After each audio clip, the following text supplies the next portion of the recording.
The events of the play, The Merchant of Venice, take place in the Italian city of Venice, where a noble merchant named Antonio lives. Antonio is a generous and kind-hearted person, always helping his friends without asking for interest on loans. His close friend Bassanio needs a sum of money to pursue marriage with Portia, a wealthy and intelligent heiress living in Belmont. Antonio currently lacks sufficient funds as all his wealth is invested in his trading ships sailing the seas.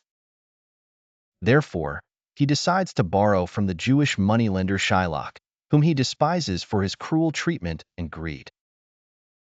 Shylock agrees to lend Antonio the money but imposes a strange condition. If Antonio fails to repay the debt on time, Shylock has the right to take a pound of Antonio's flesh. Bassanio travels to Belmont and participates in the contest to choose the correct casket to win Portia's heart. Bassanio succeeds in selecting the right casket and marries Portia. Meanwhile, bad news reaches Antonio. His trading ships have sunk, and he can no longer repay the debt on time. Shylock demands the enforcement of the condition and the pound of Antonio's flesh.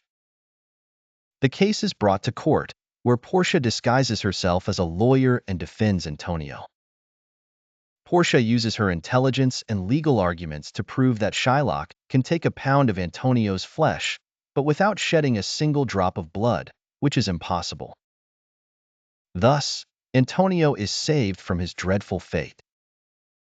In the end, Shylock is punished for his greed and cruelty, and he is forced to forfeit a large part of his wealth.